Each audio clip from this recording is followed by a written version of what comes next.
Hi, welcome to Data Engineering, and this video is in language Tamil, and if you want the same video in English you can find the link in the description box of this video. இன்னைக்கு நம்ம என்ன topic பார்க்க போறோம் அப்படின்னா Spark UDF எப்படி எழுதுறது Sparkல. So UDF அப்படின்னா யூசர் டிஃபைன் ஃபங்க்ஷன். ஸோ நீங்க என்னோட கம்ப்ளீட் பிக் டேட்டாவோட வீடியோ பிளேலிஸ்ட் லிங்க் வேணும், கம்ப்ளீட் டுட்டோரியல்ஸும் வேணும்னு நினைச்சீங்கன்னா ஸோ இந்த டிஸ்கிரிப்ஷன் பாக்ஸ்ல பிக் டேட்டா கோர்ஸ் இன் தமிழ்னு ஒரு பிளேலிஸ்ட் இருக்கும். அதை கிளிக் பண்ணீங்கன்னா நீங்க எல்லா வீடியோஸும் ஆர்டரா பார்க்கலாம். ஸோ அந்த வீடியோவில் நீங்க இந்த என்னோட கோர்ஸ் வீடியோ ஆல்ரெடி நீங்க பார்த்துருந்தீங்கன்னா ஹைவ்லையும் நம்ம வந்து யூடிஎஃப் அப்படின்னு ஒன்று பார்த்துருப்போம், யூசர் டிஃபைன் ஃபங்க்ஷன். அதே மாதிரி வந்து NoSQL டேட்டா பேசஸ்லையும் இருக்கு, ஸ்பார்க்லையும் இருக்கு, அதே மாதிரி ஈவன் MapReduceலையும் இருக்கு. ஸோ ஃபங்க்ஷன்ஸ் நார்மலாக நமக்கு இருக்கும் இல்லையா? நீங்க வந்துட்டு MySQL போனாலும் சரி, Oracle போனாலும் சரி, ஹைவ்ல போனாலும் சரி, மின்னு, மேக்ஸ், சம் அப்படின்னு நிறைய ஃபங்க்ஷன்ஸ் இருக்கும் இல்லைங்களா? ஸோ அதே மாதிரி இப்போ நான் ஒரு ஃபங்க்ஷன் எழுதணும், நானே தனியாக ஒன்று எழுதணும், கஸ்டமாக எழுதணும் அப்படின்னா user define function. So predefined function வந்து உள்ளே இருக்கும், சம், மின்னு, மேக்ஸ் எல்லாம் ப்ரீ டிஃபைன் ஃபங்க்ஷன். இப்போ நாம அந்த மாதிரி ஒன்று எழுதணும் அப்படின்னா அது வந்து யூசர் டிஃபைன் ஃபங்க்ஷன். ஸோ இது வந்து எல்லா ஒரு டெக்னாலஜிலையும் இந்த ஃபங்க்ஷனாலிட்டி கொடுத்துருப்பாங்க. நம்ம அதை யூஸ் பண்ணி எப்படி எழுதுறது அப்படிங்கிறத நம்ம பார்க்கணும். இப்போ இன்னைக்கு ஸ்பார்க்ல நான் அந்த மாதிரி ஒன்று சொல்ல போறேன். ஒரு ஃபங்க்ஷன் எனக்கு தேவை, ஒரு டிரான்ஸ்ஃபர்மேஷன் நான் பண்ணணும், அதுக்கான ஒரு ஃபங்க்ஷன் வந்து ஆல்ரெடி அங்கே இல்லை.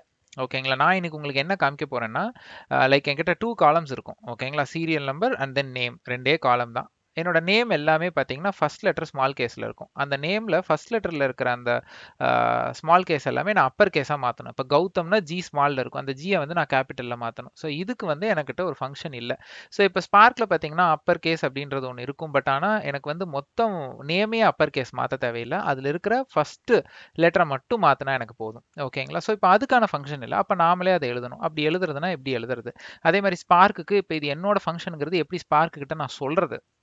இது யூசர் டிஃபைன் ஃபங்க்ஷன், இது ப்ரீ டிஃபைன்டு கிடையாது, அது எப்படி சொல்றது ஸ்பார்க்கு? இல்லைன்னா ஸ்பார்க் என்ன சொல்லணும்னா புரியாது, இது என்ன ஃபங்க்ஷன் நேம் நீங்கள் கொடுத்துருக்கீங்க, இது ஸ்பார்க்லேயே இல்லைன்னு சொல்லி எரர் அடிக்கும். ஸோ இப்போ அது எல்லாமே நம்ம பார்க்கலாம். ஸோ நான் ஃபர்ஸ்ட் வந்து ஒரு வாக் த்ரூ கொடுத்துட்றேன் கோடு.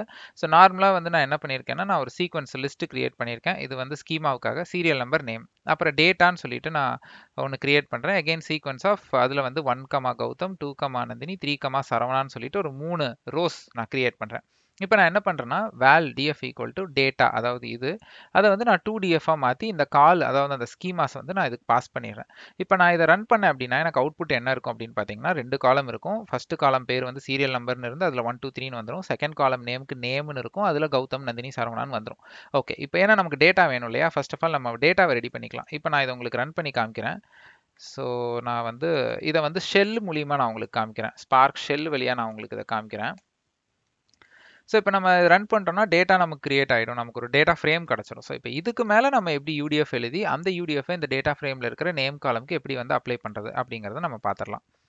ஓகே, இப்போ வந்து நான் அந்த ஷோ வந்து இன்வோக் பண்ணேன்னா எனக்கு வந்து பார்த்தீங்கன்னா 1 கௌதம், 2 நந்தினி, 3 சரவணா. இப்போ இதில் என்னன்னா இந்த 3 நேம்லையுமே ஃபர்ஸ்ட் லெட்டர்ஸ் வந்து ஸ்மாலாக இருக்குது. இப்போ எதனா கேப்ஸாக மாற்றணும், அதுக்கு நான் ஒரு ஃபங்க்ஷன் எழுதணும். ஓகே, ஸோ இந்த மாதிரி உங்களுக்கு நிறைய கேசஸ் வரும். இப்போ டைம் இருக்கும், அதை வந்து டேட் டைம் ஃபார்மேட்டில் இருக்கும், நீங்கள் அதை டைம் ஸ்டாம்பாக மாற்றணும், இதுக்கு அங்கே ஃபங்க்ஷன் இருக்காது, நீங்கள் எழுதணும். ஸோ ஒரு ஃபங்க்ஷனை வந்து எப்படி எழுதுறது, அதை எப்படி எழுதி அதை ஸ்பார்க்கில் வந்து நம்ம சொல்லி இது என்னோட யூசர் டிஃபைன் ஃபங்க்ஷன் சொல்லி அதை எப்படி யூஸ் பண்ணுறதுங்கிறத நான் சொல்லி கொடுத்துட்றேன்.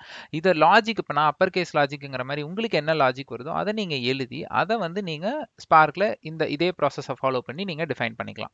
Okay, fine. ஸோ இப்போ நான் வந்து இதுதான் என்னோட அந்த கஸ்டம் ஃபங்க்ஷனோட கோடு, இதுதான் அந்த கஸ்டம் நான் எழுத போகிற யூசர் டிஃபைன் ஃபங்க்ஷனோட லாஜிக் இதுதான். ஸோ நான் என்ன பண்ணுறேன்னா யூ கேஸ் அப்படின்னு சொல்லிட்டு நான் ஒரு வேல் கிரியேட் பண்ணிக்கிறேன். இதில் வந்து ஒரு ஆர்குமெண்ட் தான் பாஸ் பண்ணுறேன், ஒரு ஸ்ட்ரிங் ஆர்குமெண்ட் வரும். ஓகேங்களா? ஸோ ஸ்ட்ரிங் கோட் அப்படின்னு அதுக்கு நான் பேர் வச்சுக்கிறேன், ஒரே ஒரு ஸ்ட்ரிங் ஆர்குமெண்ட் மட்டும்தான் வரும். Okay, fine. ஸோ உள்ள அதுக்கப்புறம் நான் என்ன லாஜிக் எழுதுறேன்னா val dt equal to string code dot split வந்து ஸ்பேஸ் டீலிமிட்டரில் ஸ்பிளிட் பண்ணணும். அதை எனக்கு கோட்ஸ் வருதுன்னா அதை நான் ஸ்பேஸ் டீலிமிட்டரில் அதை வாங்கிக்கிறேன். அதுக்கப்புறம் நான் ஒரு மேப் ஃபங்க்ஷன் எழுதி ஒவ்வொரு ரெக்கார்டை வந்து ஐட்ரேட் பண்ணி நான் வந்து f டாட் சப்ஸ்ட்ரிங் ஆஃப் 0,1 0,1னா ஃபர்ஸ்ட் லெட்டர், அதை மட்டும் நான் அப்பர் பண்ணணும் அப்படின்னு சொல்லிட்டு நான் எழுதுறேன். Plus f dot substring 1, f dot length, அதை அந்த பீஸை என்னென்ன நான் வந்து கன்வெர்ட் பண்ணணும் அதை வந்து டூ ஸ்ட்ரிங்கிறது இங்கே மேக் ஸ்ட்ரிங், ஸோ அதை நான் கொடுத்துட்றேன். அவ்வளோதான். ஸோ இப்போ இதே ஃபங்க்ஷனாலிட்டியை நீங்கள் என்ன பண்ணலாம்னா யூடிஎஃப் எழுதாமையே நீங்கள் உங்கள் ஸ்பார்க்கில் யூஸ் பண்ண முடியும். பட் ஒவ்வொரு டைமும் இவ்வளோ பெரிய பீஸ் ஆஃப் லைனை நீங்கள் யூஸ் பண்ணிட்டு இருக்கணும். அதுக்கு பதிலாக நம்ம வந்து ஒரு யூசர் டிஃபைன் ஃபங்க்ஷனாக எழுதிடலாம் அப்படிங்கிறது தான். ஸோ நீங்கள் வந்து ஒரு set of functionality already sparkle இருக்குன்னாலும் அதையும் நீங்கள் ஒரு யூடிஎஃப் எழுதலாம். இல்லை அது உள்ளேயே இல்லை ஸ்பார்க்லேயே அது இல்லைன்னா நீங்கள் அதுக்கும் யூடிஎஃப் எழுதலாம். ஓகே, இப்போ இதுதாங்க கோடு. இப்போ நான் இந்த கோடையும் நான் ரன் பண்ணிடுறேன். ஓகே, ஸோ இப்போ நான் இந்த கோடை வந்து நான் தனியாக எழுதி ரன் பண்ணிட்டேன். ஓகே, ஸோ இப்போ நான் எழுதியிருக்க இந்த கோடை வந்து யூடிஎஃபாக நாங்கள் வந்து மாற்றணும். ஸோ அதுக்கு வந்து அடுத்த லைன். ஸோ இங்கே பார்த்தீங்கன்னா val custom UDF equal to UDF of இந்த யூ கேஸை நான் இங்கே பாஸ் பண்ணேன் அப்படின்னா இந்த யூ கேஸுங்கிறது யூடிஎஃபாக மாறி அதுக்கு ஒரு பேரும் கொடுத்துருவோம், கஸ்டம் யூடிஎஃப் அப்படின்னு சொல்லிட்டு. ஃபைன். இப்போ நம்ம யூடிஎஃபோட பேர் நாம வந்து கிரியேட் பண்ணிடுறோம். நான் எழுதின யூ கேஸை யூடிஎஃபாக மாற்றியாச்சு. அப்படி மாற்றினதை நான் கஸ்டம் யூடிஎஃப்னு பேர் வச்சிட்டேன். இப்போ என்னோட யூடிஎஃப் பேர் என்னன்னு கேட்டால் கஸ்டம் யூடிஎஃப். ஓகேங்களா? இதுக்கு நீங்கள் என்ன நேம் வேணால் வச்சுக்கலாம்.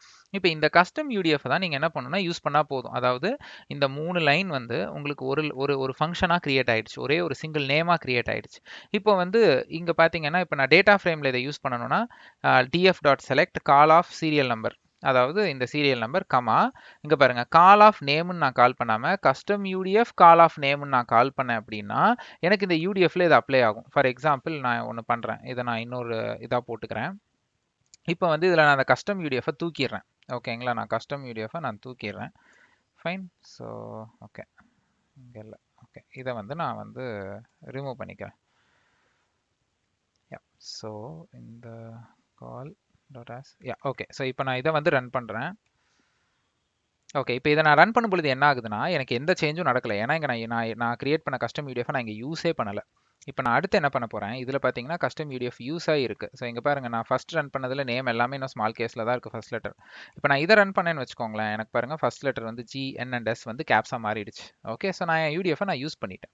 ஸோ இப்போ இதே வந்து நீங்கள் வந்து சீக்வலில், அதாவது ஸ்பார்க் சீக்வல்குள்ளே யூஸ் பண்ணணும். அது எப்படி பண்ணணும்னா நீங்கள் ரெஜிஸ்டர் பண்ணணும். ஆக்சுவலாக இந்த மாதிரி ரெஜிஸ்டர் பண்ணணும். உங்கள் யூடிஎஃபை உங்கள் கோடில் வந்து இப்படின்னு சொல்லி நீங்கள் ரெஜிஸ்டர் பண்ணிவிட்டு தென் நீங்கள் வந்து அந்த பர்டிகுலர் டிஎஃப், நம்ம இந்த டிஎஃப் நான் இங்கே டிஎஃபாக மாற்றினேன் இல்லைங்களா, அதை வந்து ஒரு கிரியேட் ஆர் ரீப்ளேஸ் டெம்பரவரி வியூவாக மாற்றி அதுக்கு ஒரு பேர் கொடுத்து நீங்கள் ஸ்பார்க் டாட் சீக்வல்குள்ளே இந்த மாதிரி கால் பண்ணிக்கலாம். ஒரு ஃபங்க்ஷன் மாதிரி இதை கால் பண்ணி அதுக்கு நேமை நீங்கள் பாஸ் பண்ணிடலாம். ஸோ இது வந்து ஸ்பார்க் சீக்வல்குள்ளே யூஸ் பண்ணும்பொழுது, இதை டேட்டா ஃப்ரேமாக யூஸ் பண்ணும்பொழுது இந்த மாதிரி.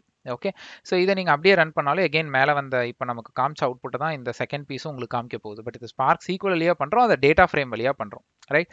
ஸோ இப்படி தான் நீங்கள் வந்து ஒரு யூடிஎஃப் வந்து நம்ம எழுதணும். ஸோ இதுவே நீங்கள் வந்து ஒரு கோடாக வச்சுருந்தீங்க அப்படின்னா இந்த யூடிஎஃப் தனியாக ஒரு ஆப்ஜெக்ட் ஃபைலாக, ஒரு டாட் கிளாஸ் டாட் ஜாவா ஃபைலாவோ இல்லை டாட் ஸ்காலா ஃபைலாவோ அதை தனியாக எழுதிட்டு அதை பேக்கேஜ் வந்து அதே மாதிரி இந்த பீஸை ஒரு டாட் ஸ்காலாவோ இல்லை டாட் ஜாவா, நீங்கள் ஜாவாவில் எழுதுனா ஜாவா, நீங்கள் இந்த இது ஆக்சுவலாக ஸ்காலா. ஓகேங்களா? இது ரெண்டையும் தனித்தனி ஃபைலில் வச்சுட்டு தென் நீங்கள் இந்த மாதிரி ரெஜிஸ்டர் பண்ணி நீங்கள் யூஸ் பண்ணலாம் இந்த மாதிரி. ஸோ இல்லை இது எல்லாத்தையும் நான் ஒரே ஃபைலில் வைக்கிறதுனால நீங்கள் வச்சுட்டு still you have to register, நீங்கள் ரெஜிஸ்டர் பண்ணி நீங்கள் ரன் பண்ணிக்கலாம். ஓகே, ஸோ இது நீங்கள் வந்து டாட் ஸ்காலா ஃபைல் எழுதினாலும் சரி, இல்லை இந்த மாதிரி டெர்மினலில் ரன் பண்ணாலும் சரி, இதுதான் ப்ராசஸ். ஸோ இங்கே இந்த பீஸை மட்டும் நீங்கள் உங்கள் கஸ்டம் லாஜிக்கு நீங்கள் என்ன வேணால் போட்டுக்கோங்க, அவ்வளோதான். இது same thing for Java as well. ஜாவாலையும் இதே மாதிரி தான். ஸோ நீங்கள் ரெஜிஸ்டர் பண்ணிட்டு யூடிஎஃப்க்கு பாஸ் பண்ணிவிட்டு தென் நீங்கள் அந்த யூடிஎஃபை உங்களோட டேட்டா ஃப்ரேம்லையோ இல்லை ஸ்பார்க் சீக்வல்லையோ யூஸ் பண்ணிக்கலாம். ஸோ இந்த வீடியோ பொறுத்த வரைக்கும் ஒரு யூடிஎஃப் ஸ்பார்க்கில் எப்படி எழுதுறது அப்படிங்கிறத நான் உங்களுக்கு காமிச்சேன். ஏன்னா ரியல் டைமில் நிறைய யூடிஎஃப்ஸ் பார்ப்பீங்க, நிறைய இருக்கும் யூடிஎஃப்ஸ் எல்லாம், நிறைய எழுதுவாங்க. ஆக்சுவலாக நிறையா வந்து இந்த டேட் டைம் காம்பனன்ட்ஸ்க்கு நிறைய எழுதுவாங்க. ஓகேங்களா? அதே மாதிரி வந்து கரன்சி கன்வர்ஷன், இந்த மாதிரி நிறைய, அதே மாதிரி இருக்கிறதே வந்து ஷார்டன் பண்ணணும், நிறைய லைன்ஸாக இருக்குது. இப்போ இதெல்லாம் பார்த்தீங்கன்னா எல்லாமே ஸ்பார்க்கில் means you can do with Spark itself. But இது எகெயின் நான் வந்து ஒவ்வொரு டைம் இந்த பெரிய லைன் அடிக்கணுங்கிறதுக்காக இதை நான் சின்னதாக ஒரு வேர்டாக மாற்றிட்டேன். That's it. ஸோ அந்த மாதிரியும் பண்ணியிருப்பாங்க, நிறைய யூடிஎஃப்ஸ் இருக்கும், நீங்கள் பார்ப்பீங்க. ஸோ அதனால் யூடிஎஃப் என்ன எப்படிங்கிறது நம்ம தெரிஞ்சுக்கணும். அதுதான் இந்த வீடியோ. ஸோ தேங்க்ஸ் ஃபார் வாட்சிங் டேட்டா இன்ஜினியரிங் சேனல். இந்த வீடியோ உங்களுக்கு பிடிச்சிருந்தனா சப்ஸ்கிரைப் பண்ணுங்கள், உங்கள் ஃப்ரெண்ட்ஸ் அண்ட் கொலீக்கு ஃபார்வர்ட் பண்ணுங்கள், லிங்க்டின்ல ஷேர் பண்ணுங்கள் முடிஞ்ச வரைக்கும். அதே மாதிரி வந்து உங்களுக்கு வந்து பிக் டேட்டாவோட கம்ப்ளீட் கோர்ஸ் வீடியோஸ் பார்க்கணும் அப்படின்னு நினச்சிங்கன்னா நான் சொன்ன மாதிரி டிஸ்கிரிப்ஷன் பாக்ஸில் பிக் டேட்டா கோர்ஸ் இன் தமிழ்னு சொல்லிட்டு ஒரு பிளேலிஸ்ட் இருக்கும். அதே மாதிரி இங்கிலீஷ்க்கும் இருக்குது. நீங்கள் யாருக்காவது தமிழ் அல்லாத யாருக்காவது ஷேர் பண்ணணும்னா அந்த இங்கிலீஷ் பிளேலிஸ்ட் வந்து ஷேர் பண்ணுங்கள். தமிழில் பார்க்கணுன்னா நீங்கள் இதை ஷேர் பண்ணலாம். அதில் வந்து ஒன் பை ஒன்னாக நான் கீப் ஆன் அந்த லெசன்ஸை வந்து ஆட் பண்ணிகிட்டே இருப்பேன். ஓகே, ஸோ தேங்க்ஸ் ஃபார் வாட்சிங்.